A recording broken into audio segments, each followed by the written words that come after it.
오래된 비밀. 이정일 지음. 운명은 변하고 움직이는 것이다. 물에 빠진 후에 배를 부른다. 통속편. 운을 전혀 의식하지 않은 채 살아가는 사람들조차도 인생에서 결정적인 선택의 순간들을 맞습니다. 작은 변화들이야 무심하게 넘어갈 때가 많지만 삶의 큰 변화를 예고하는 갈림길에 서 있을 때는 느낌이 다를 수밖에 없지요. 결정적인 선택의 순간에 외길이란 없는 법입니다. 몇 갈래의 선택지가 당신의 선택을 기다리지요. 사람과 시기에 따라 다르지만 적게는 2개, 많게는 4개까지 선택지가 어김없이 주어집니다. 사다리 타기 게임이라는 게 있습니다.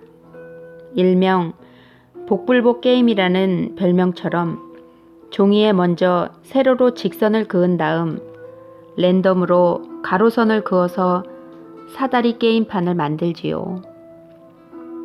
A를 고르면 이 결과, B를 고르면 저 결과를 예측하는 것이 애초 불가능한 게임입니다. 스스로 원하는 결과를 기대하면서 하나의 선택지를 고르지만 결과는 대부분 예상을 빗나가게 됩니다. 사다리 게임은 하나의 선택지를 따라 정해진 방향을 따르다 보면 세로선과 가로선이 만나는 교점에서 무조건 90도 각도로 방향을 꺾어야 합니다. 교점을 만나기 전까지는 한 방향으로 진행하도록 되어 있습니다. 우리에게 주어진 행운의 행로도 이와 비슷하게 진행을 합니다. 하나의 방향성이 결정되면 그때부터 일정 기간은 정해진 행로를 따라가게 되어 있답니다. 다음 선택의 순간을 만나기까지는 혼자의 힘으로 바꿀 수 없는 선로 위의 기차와 같은 운명이지요. 그렇다면 우리의 운명은 정해진 것인가요? 아니면 인간의 의지에 따라 변할 수 있는 것인가요? 평소에 가장 많이 받는 질문입니다. 팔자 도망은 못 간다 라는 옛말이 있듯이 운명은 정해진 것이라고 믿는 사람도 많이 있습니다. 그렇다면 운명이 정해져 있다는 말의 의미를 운명학으로 한번 해석해 볼까요? 한 사람의 성향이 크게 바뀌는 일은 거의 없기 때문에 그 사람의 선택을 어느 정도 예측할 수 있다는 전제는 가능합니다. 특정한 사람이 지금까지 A라는 삶을 살아왔다면 다시 A를 선택할 가능성은 90% 이상이라는 게 운명학이 증명하는 예측 데이터입니다. 물론 B라는 삶을 선택할 수 있는 자유는 있습니다. 그런데 A라는 삶을 살아왔는데 B라는 삶을 선택하면 어떤 일이 일어날까요? 버스 정류장에서 버스를 잘못 타는 바람에 전혀 생소한 길을 갈 때 느끼는 감정이나 기분에 비유할 수가 있겠네요. 어디를 향하는지를 모르는 막연한 불안감과 내가 갈 길이 아닌 듯한 불편함을 느끼는 것은 당연지사이겠죠. 물론 도중에 내리는 것은 자유입니다. 단지 한번 선택한 뒤 이전으로 되돌리려 하는 것은 시간과 에너지의 낭비가 많다는 사실을 명심해야 합니다. 행운은 당신이 변하고 움직일 때 온다고 했습니다. 만약 다른 노선의 버스를 탔다면 그것은 행운의 기회를 잡았다는 이야기일지도 모릅니다. 여태껏 만나지 못했던 행운들을 줄줄이 만날 수도 있답니다. 이처럼 당신이 스스로 만든 감옥에서 자유로울 수 있다면 운명은 절대로 정해진 것이 아닙니다. 다시 사다리 타기의 이야기로 돌아가 볼까요? 당신은 사다리 타기 게임의 결과가 마음에 들지 않을 수 있습니다. 그렇다고 다시 거슬러 갈 수는 없지 않겠습니까? 당신이 인생에서 A를 선택하고 그 결과를 맞이하는 순간이 왔을 때 마음에 들지 않는다고 B라는 선택지로 되돌아갈 수는 없지요. 하나의 게임이 끝나면 새로운 게임을 다시 시작할 수밖에 없습니다. 과거의 선택을 잘못했던 원인이나 이유에 대한 반성과 학습은 다음 선택에서 현명한 결정을 내리는데 도움이 되기도 합니다. 인생에서 언제나 배우려는 자세를 갖고 있는 사람만이 점점 행운의 그릇을 넓혀갈 수 있답니다. 잘못이나 실수는 누구나 할 수 있지만 계속 되풀이한다면 어리석은 일입니다. 과거의 어떤 결정을 후회하는 사람에게 저는 그 일이 5년 뒤 다시 일어날 수 있답니다 라는 경고를 합니다. 이는 스스로 자기 반성과 성찰을 게을리하지 말라는 당부이기도 합니다.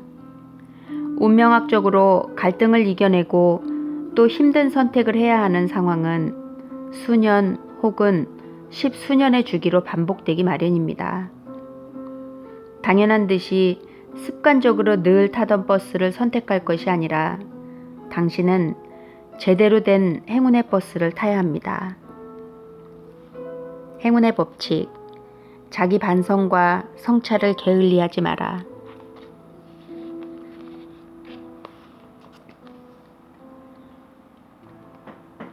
아무리 좋은 소운도 대운을 이기지 못한다. 하늘의 뜻은 미리 정해진 것이 아니다. 서경. 이번 대통령은 어떤 사람이 될 거라고 생각하세요? 누가 대표이사 자리에 오를까요? 혹시 S대라인에서 발탁되는 건 아닐까요? 이번 장관 인사가 제 앞날을 결정합니다. 제가 차관 승진의 기회를 잡든지 아니면 후배가 될 경우 옷을 벗어야 하거든요. 선거철 또는 연말에 대기업 인사철이 되면 많이 받는 질문입니다. 이럴 경우 대개 특정인의 사주나 팔자를 중심으로 운명을 판단하고 자신의 미래에 어떤 영향을 미칠지 따져보는 게 일반적입니다. 물론 한 나라의 대통령이 누가 되는지 또는 기업의 수장이 누가 되는지에 따라 많은 사람의 운명이 엇갈리기도 합니다. 그러나 한 국가와 한 회사의 수장은 그 당사자의 운보다는 국가 또는 회사의 운을 중심으로 보는 게 바람직하답니다. 예를 들면 안정적이고 보수적인 인재가 필요할 때가 있고 역동적이고 개혁적인 인재가 필요할 때가 있는 법이지요. 즉, 개인의 운보다는 국가나 회사의 운이 훨씬 중요한 요소로 작용하게 됩니다. 겉으로는 인물이 흐름을 주도하는 것처럼 보이지만 속으로는 보이지 않는 큰 흐름이 인물을 선택하는 것으로 해석해야 합당하지요. 국가나 회사가 성장기에 들어섰을 때 크게 뛰어난 인물이 선택되었다면 성장세가 커지지만 능력이 부족한 인물이라 하더라도 성장세가 소폭 줄어들 뿐 역전이 되지는 않는답니다. 반대로 하강 국면에서는 아무리 위대한 인물이라 해도 손실의 폭을 줄이는데 기여를 할 뿐 내리막의 흐름을 되돌려 놓지는 못합니다. 국가의 지도자나 기업의 대표라는 자리는 비록 큰 흐름을 만들어내지는 않지만 많은 사람들에게 큰 영향을 미치게 되어 있습니다. 그래서 조직의 수장과의 관계는 반드시 조직의 차원과 개인의 차원을 함께 고려해서 살펴보고 판단하는 게 좋습니다. 만약 당신이 한 회사의 중간 관리자라면 어떻게 대처해야 하는지 한번 살펴볼까요? 우선 회사가 안정과 개혁 가운데 어느 쪽에 무게중심이 실린 인사를 했는지 살피는 게 중요합니다. 그 다음에 조직의 수장과 자신의 성향을 비교하면서 자신의 위치 선정이 어떠해야 하는지 곰곰이 생각해야 합니다. 적극적으로 나설 때인지 아니면 뒤로 조금 물러나서 때를 기다리는 게 옳은지 현명한 판단을 내려야지요. 이것은 자신이 몸담고 있는 회사 차원을 넘어 업계의 흐름과 국내 정세도 함께 종합적으로 고려하는 판단력을 의미합니다. 만약 회사가 안정기에 있다고 해도 국내 경제의 호황기와 불황기에는 각각 그 흐름이 요구하는 인물이 다를 것이기 때문입니다. 소운이 아무리 좋아도 대운을 이기는 법은 없습니다. 소운은 항상 대운의 영향권 아래에 놓여 있다고 보아야 합니다. 한 개인의 운에 있어서도 마찬가지입니다. 좋은 대운 아래에 가장 나쁜 소운이라도 나쁜 대운 아래에 가장 좋은 소운보다는 최소 2배 이상 일이 수월하게 풀린답니다. 따라서 우리는 구군이나 회사 운에 직간접적으로 관계를 가지고 상황의 변화에 따라 크고 작은 영향을 받을 수밖에 없습니다. 세계의 흐름과 함께 변화하는 구군, 그리고 회사 운까지 관심의 폭을 넓혀가야 합니다. 세계의 큰 흐름이 국가의 정책에 영향을 미치고 또 국가의 정책이 기업의 경영 전략에 영향을 미치게 되어 있습니다. 운의 방향과 타이밍을 알기 위해서는 세상의 변화에 관심의 끈을 놓지 말아야 합니다. 그 흐름 속에서 당신의 위치를 살필 때 당신의 존재에 대한 자각이 생겨나니까요. 당신이 태어나고 자란 땅과 지금 살아가는 시기는 결코 우연의 선물이 아니라는 사실을 명심하세요. 운의 세계는 언제나 큰 흐름과 작은 흐름이 유기적으로 상호작용하면서 필연적인 결과를 만들어낼 뿐입니다. 행운의 법칙, 큰 흐름 속에서 자신의 위치와 타이밍을 살펴라.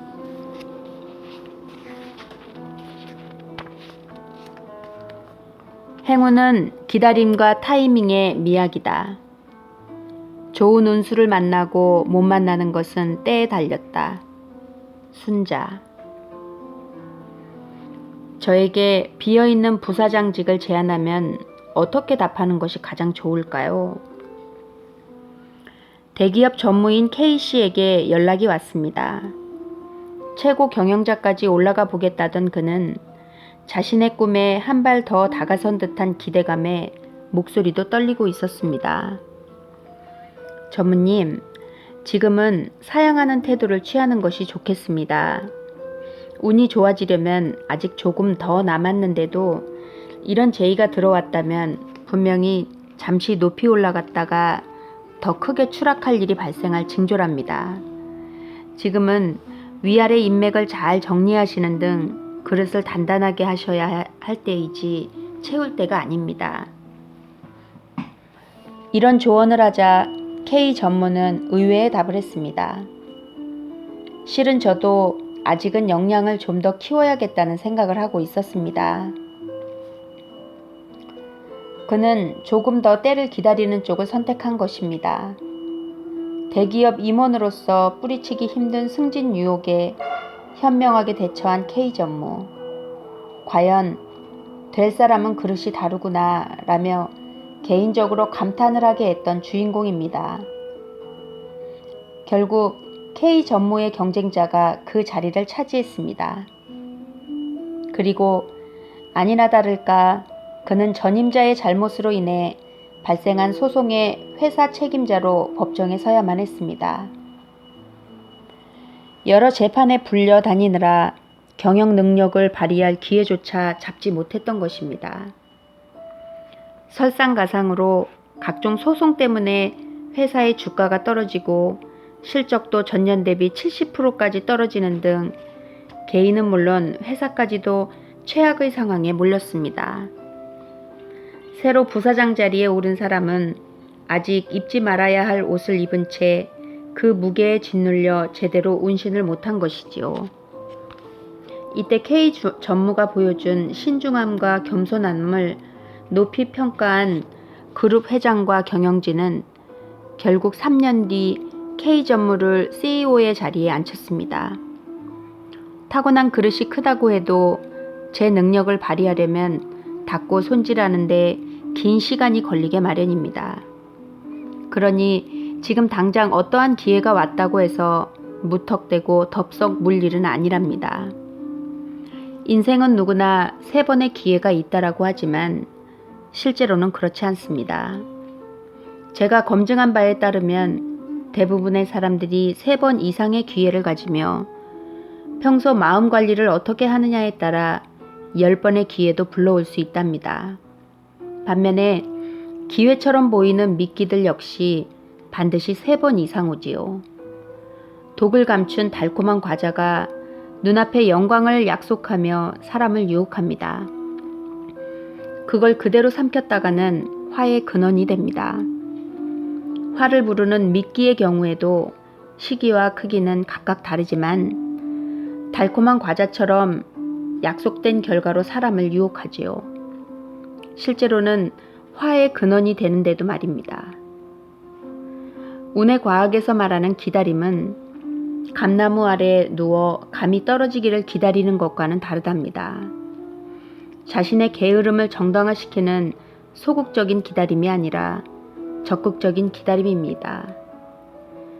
꿈을 이루기 위해서는 자신만의 행운을 준비하는 자세와 행운이 꼭 온다는 믿음은 반드시 필요한 요소입니다. 그래야 운이 나쁜 시기에 찾아오는 달콤한 유혹에 쉽게 흔들리지 않는답니다. 투자의 귀재로 불리는 워렌 버핏은 자신의 투자 기법을 야구에 비유하기도 했습니다. 인류 야구 선수는 아무 볼이나 치지 않습니다. 자신이 좋아하는 구질의 공이 들어올 때까지 꾸준히 기다립니다. 그 결과 좋은 성적을 거둘 수 있습니다. 하지만 일반 타자는 좋은 공과 나쁜 공을 구별할 줄 알아도 쳐야 한다는 욕심 때문에 기다림에 약합니다. 바로 그게 문제입니다. 기회인가 미끼인가를 판단하기 위해서는 외부에서 눈을 거두고 먼저 자신의 그릇과 타이밍을 살펴야 합니다. 한 발 떨어져서 스스로를 냉정하게 평가할 수 있어야 합니다. 이런 태도는 자신감의 부족이 아닙니다. 적극적이고도 신중한 기다림이지요. 나를 먼저 돌아보고 결정을 내릴 수 있는 능력은 때를 만났을 때 최고의 나를 보여줄 수 있다는 믿음이 있어야 가능하니까요. 당신은 자신이 좋아하는 구질과 코스로 공이 들어올 때까지 기다려야 합니다. 누구나 좋아하는 공과 자신이 좋아하는 공을 구별하는 선구안은 바로 기다림입니다. 믿음과 신념을 가지고 기다리면 최고의 공, 최고의 행운이 농구공만한 크기로 당신을 향해 곧장 날아옵니다. 행운의 법칙, 좋아하는 구질과 코스로 공이 들어올 때까지 기다려라.